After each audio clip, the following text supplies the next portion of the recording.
Pernah kepikiran gak sih, kenapa ya kok kayaknya orang Cina tuh pinter-pinter banget? Apakah emang udah bawaan lahir atau ada trik khusus yang mereka kuasai? Nah, di video ini kita bakal kupas tuntas rahasia cara belajar orang Cina yang bikin banyak orang penasaran. Hai, balik lagi sama aku. Di video kali ini, kita nggak cuma sekedar ngobrolin soal pinter atau enggaknya orang Cina, tapi kita bakal bedah habis mindset dan kebiasaan belajar mereka yang udah dibangun dari generasi ke generasi. Siapa tahu setelah nonton video ini, kamu jadi punya strategi belajar baru yang lebih efektif dan bisa ngebantu kamu meraih impianmu. Ingat ya, ini bukan soal ras atau etnis, tapi soal inspirasi dan motivasi untuk terus berkembang. Jadi stay tune terus ya. Cara belajar orang Cina tuh udah kayak legenda. Mereka dikenal disiplin, rajin, dan punya etos kerja yang tinggi. Tapi dari mana sih semua itu berasal? Ternyata akar dari semua ini tuh ada di sejarah dan budaya mereka yang udah terbentuk selama ribuan tahun. Filosofi Konfusianisme punya peran penting dalam membentuk cara pandang mereka terhadap pendidikan. Konfusianisme mengajarkan bahwa pendidikan adalah kunci untuk mengangkat derajat hidup. Disiplin, hormat pada guru, dan tanggung jawab moral untuk terus belajar adalah nilai-nilai yang sangat dijunjung tinggi. Bahkan di zaman kekaisaran dulu, udah ada ujian nasional yang disebut keju yang menentukan apakah seseorang bisa jadi pejabat tinggi atau enggak. Jadi bisa dibilang belajar itu udah mendarah daging dalam budaya mereka. Ada banyak banget kisah inspiratif dari zaman kuno yang masih diceritakan sampai sekarang. Contohnya, kisah Sun Jing yang mengikat rambutnya ke langit-langit biar nggak ketiduran pas belajar. Atau kisah Su Qin yang menusuk pahanya sendiri biar tetap terjaga. Gila kan? Tapi dari cerita-cerita ini, kita bisa belajar satu hal. Ketekunan itu adalah kunci. Kita nggak harus meniru cara ekstrim mereka, tapi semangatnya itu loh yang patut diacungi jempol. Selain itu, nilai Konfusianisme juga mengajarkan pentingnya bakti kepada orang tua. Anak yang rajin belajar dianggap membawa kehormatan bagi keluarga. Jadi, belajar bukan cuma demi diri sendiri, tapi juga sebagai bentuk cinta dan penghargaan terhadap orang tua. Kalau kita bisa menanamkan makna ini dalam belajar, motivasi kita pasti bakal lebih kuat dan tahan lama. Percaya deh, gak cuma itu, tradisi penghormatan terhadap guru juga luar biasa di Cina. Guru dianggap sebagai tokoh moral dan intelektual, bukan cuma sekedar pengajar. Siswa sering menunjukkan rasa hormat dengan cara membungkuk, memberi salam formal, dan patuh pada arahan guru. Hubungan yang kuat antara guru dan murid ini bisa menumbuhkan semangat belajar yang lebih tulus. Jadi, jangan lupa hargai guru-gurumu ya. Lebih dari itu, masyarakat Cina percaya bahwa pendidikan adalah alat utama untuk mobilitas sosial.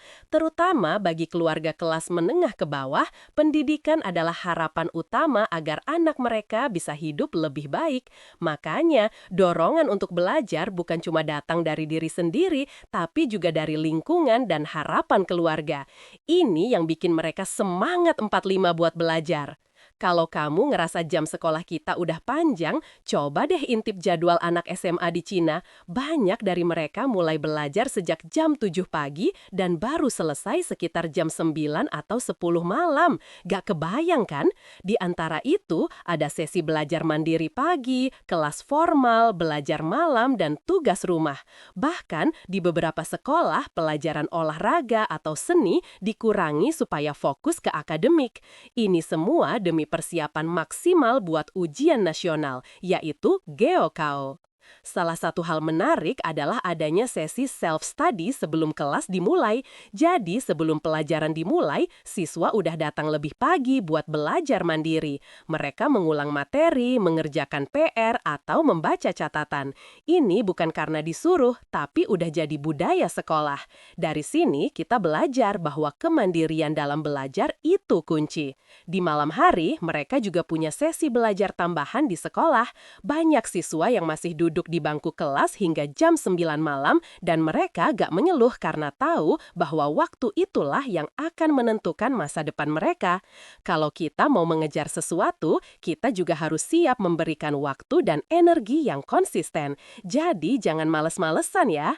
Menariknya, siswa Cina terbiasa mengisi waktu luang dengan mengulang materi secara konsisten. Bahkan di transportasi umum atau saat istirahat, banyak dari mereka yang tetap membaca catatan atau menghafal pelajaran. Ini mencerminkan mindset bahwa setiap menit bisa dimanfaatkan untuk belajar tanpa harus menunggu waktu khusus. Jadi, manfaatkan waktu sebaik mungkin ya.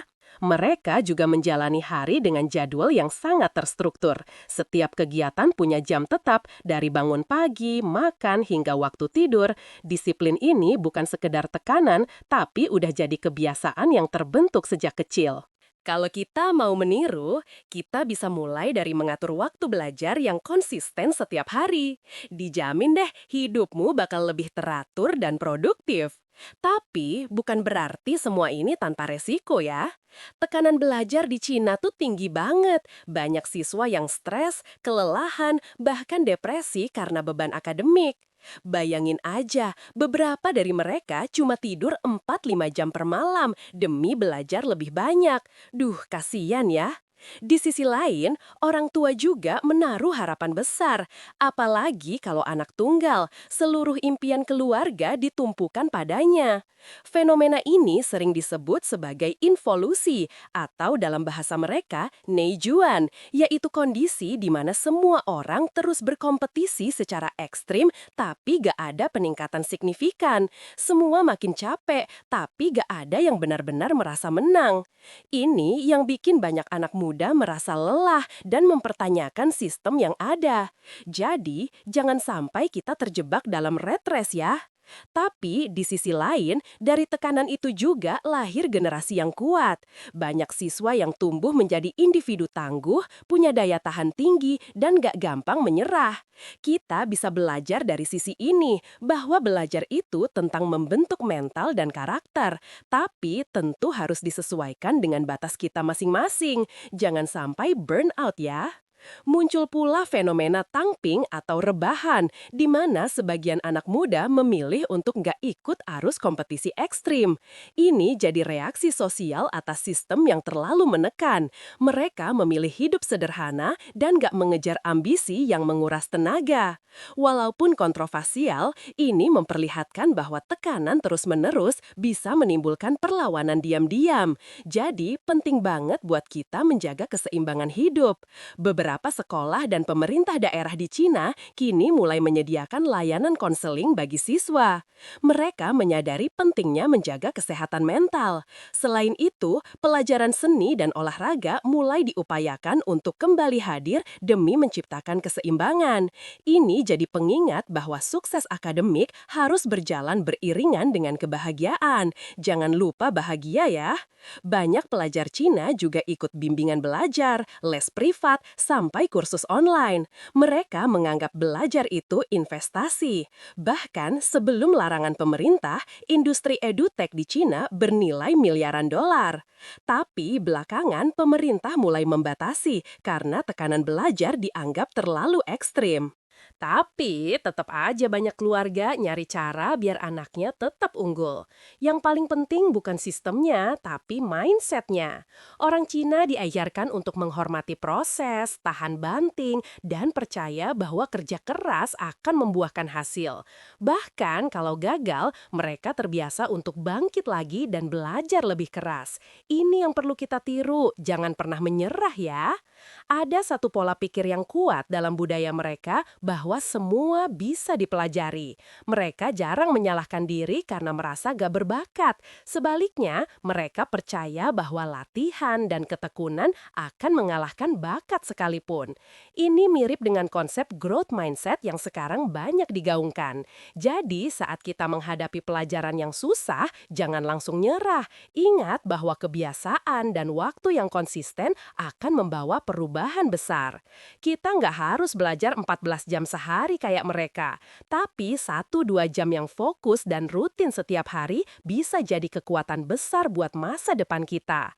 Mereka juga punya prinsip bahwa semua waktu bisa dimanfaatkan untuk belajar. Di sela-sela aktivitas, mereka terbiasa membaca, mendengarkan audio pelajaran, atau berdiskusi. Ini menjadikan belajar bukan sekedar kegiatan khusus, tapi bagian dari gaya hidup. Hal lain yang menarik adalah kemampuan mereka menunda kesenangan. Mereka gak segan menunda hiburan demi belajar. Mereka tahu bahwa hasil besar perlu pengorbanan. Kalau kita ingin mencapai sesuatu, kita juga harus siap berkorban dalam jangka pendek demi hasil jangka panjang. Jadi, jangan tergoda sama scroll TikTok ya. Dari cara belajar orang Cina, kita bisa ambil pelajaran penting.